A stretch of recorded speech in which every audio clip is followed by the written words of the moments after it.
Our story begins in a small village in Ukraine where a humble math teacher named Mykola lives a peaceful life with his wife Nastia. They are not rich, but they are happy. Nastia spends her days carving beautiful wooden statues while Mykola teaches mathematics to children at the local school.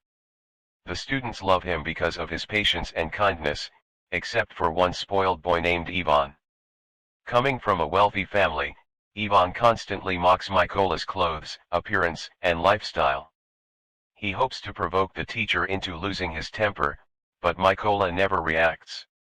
Despite the insults, he remains calm and dedicated to his students. One day, while teaching at school, Mykola hears shocking news on television. Russia has launched an attack on Ukraine. Battles are spreading across the country, and many Ukrainian soldiers have already been killed. Troubled by the report, he returns home that evening only to receive life-changing news. Nastia reveals that she is pregnant. Overjoyed, Mykola celebrates with her. For the first time, he begins dreaming about becoming a father. The next morning, he leaves for school on his bicycle as usual. On the way, he notices two soldiers smoking beside the road. Their uniforms seem unfamiliar, but he assumes the military has simply changed its design. When he arrives at school, he finds the building completely empty. No students have come. Turning on the television, he learns that Russian forces have entered the region. Suddenly he realizes those soldiers he saw earlier were Russian troops. Panic floods his mind. Nastia is home alone. Without wasting another second, he jumps on his bicycle and races back toward his house. But he is already too late. When he arrives, he finds Russian soldiers assaulting his wife. He rushes forward to protect her, but the soldiers beat him brutally. Begging for mercy, he tells them that Nastia is pregnant. The soldiers ignore him. Searching the house, they find nothing valuable. Frustrated, they set the home on fire. As the flames spread, Nastia becomes furious.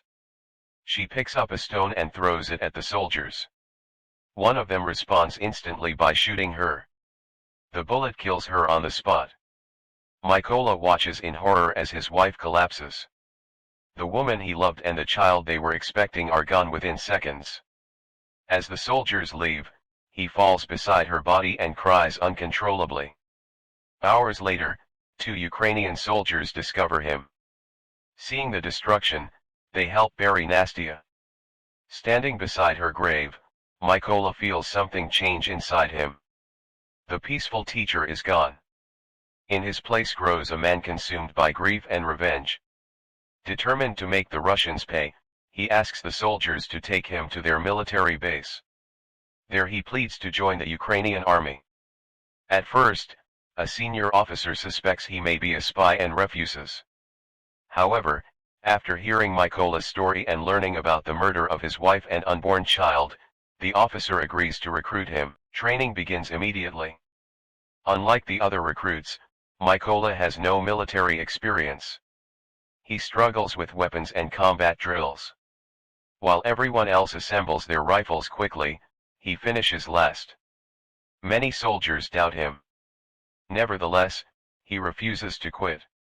He trains harder than anyone. One night, he tells his commander that he wants the codename Raven. The other soldiers laugh.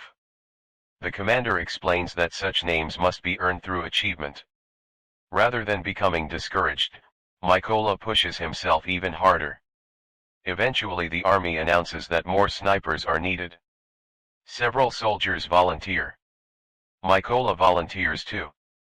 Again, many laugh at him. The commander doubts his abilities and challenges him to assemble a rifle within 20 seconds. To everyone's surprise, Mykola blindfolds himself and completes the task in only 18 seconds. The soldiers are stunned. For the first time, they begin to respect him. Sniper training becomes even more difficult. Recruits must remain perfectly still while gunfire erupts around them. Any movement means failure. When Mykola's turn arrives, he remains calm and focused, refusing to move. Later, Trainees must memorize targets and shoot while blindfolded. Mykola narrowly misses because he is using an outdated rifle. During another exercise, snipers must hit targets illuminated only briefly by flares in the darkness. While everyone else fails, Mykola uses mathematics to calculate distance and trajectory. His shot lands perfectly. The commander is amazed. Finally, he awards him the codename Raven. Months pass. Mykola becomes one of the most skilled snipers in the unit. Soon he receives his first mission. Russian troops have occupied a checkpoint. The sniper team moves into position and prepares to attack. Just before firing, civilians arrive at the checkpoint. The Russians search them and then begin beating them without reason. The commander finally orders the attack. Within seconds, the Ukrainian snipers eliminate every Russian soldier. The civilians escape unharmed. It is Mykola's first successful combat operation. Returning to base, he notices many familiar faces are missing. He learns they were killed on another mission by a Russian sniper named Sergei. Among Russian forces, Sergei is considered a legend. His accuracy is unmatched, and his reputation terrifies Ukrainian soldiers. Later, Mykola participates in another operation involving landmines. While observing enemy troops through his scope, he recognizes Ivan, the same student who once bullied him at school. Now Ivan wears a Russian uniform and carries a rifle. The commander orders the snipers to shoot. Mykola hesitates. He still remembers the boy sitting in his classroom. Instead of shooting Ivan directly, he detonates nearby landmines. The resulting explosion kills all the Russian soldiers, including Ivan. Afterward, the commander reminds him that on the battlefield, enemies are not students. Those words stay with him. Over time, Mykola develops a close friendship with his commanding officer. One evening, the colonel shares a photograph of his family. He admits that his daughters do not even know he is a soldier. Mykola responds by telling him about Nastia and the life he lost. The colonel becomes like a mentor and father figure. During another mission, they receive intelligence about a Russian patrol. Taking position, Mykola scans the area through his scope. Suddenly he sees the soldier who murdered Nastia. Rage consumes him instantly. He requests permission to fire, but the colonel refuses. The mission requires patience. Mykola asks again. Again the answer is no. Unable to control himself, he pulls the trigger anyway. The soldier dies instantly. But the shot reveals their location. Moments later, a bullet strikes the colonel directly in the head. He collapses dead. The sniper responsible is Sergei. Mykola is devastated. Heavy Russian fire forces the unit to retreat. Carrying the colonel's body, Mykola barely escapes. Back at base, he blames himself completely. If he had followed orders, the colonel would still be alive. Swearing revenge once more, he dedicates himself to hunting Sergei. During a later mission, Mykola eliminates 2 Russian snipers despite suffering a gunshot wound to his arm. While recovering, military intelligence finally identifies Sergei's location. A major gathers the soldiers and explains that Sergei has killed 6 elite Ukrainian snipers. Worse still, he records and uploads videos of his kills to demoralize Ukrainian troops. A plan is formed. 2 Ukrainian teams will attack from different directions while Mykola infiltrates Sergei's building and eliminates him. The operation begins. While fighting erupts outside, Mykola slips inside the structure unnoticed. He quietly kills 2 Russian soldiers and moves deeper into the building. Meanwhile, Sergei notices that his men have stopped responding. Growing suspicious, he investigates and discovers one of his snipers dead. Realizing Ukrainians have infiltrated the building, he calls for reinforcements.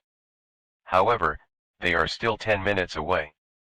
Returning to his position, Sergei notices a small wooden statue sitting on a table. It is the same statue Nastia carved years earlier. Before he can react, Mykola emerges from the shadows. A violent struggle follows. Driven by memories of Nastia, his unborn child, and the colonel, Mykola overpowers Sergei and stabs him to death. At last, Russia's deadliest sniper is gone. Soon another Russian sniper investigates the noise. Mykola kills him with a grenade. Moments later, Sergei's reinforcements arrive outside. Through Sergei's radio, Mykola calmly informs them that their commander is dead. Then he shoots the lead truck driver. Chaos erupts. The Russian soldiers scramble for cover, unaware that Ukrainian snipers are waiting in ambush. Gunfire explodes from every direction. One by one, the Russians fall. The operation ends in complete success. Days later, Mykola visits Nastia's grave. Standing before it, he places the wooden statue beside her headstone. He tells her that he kept his promise. The men responsible for destroying their life are dead. Although the pain remains, he finally feels peace.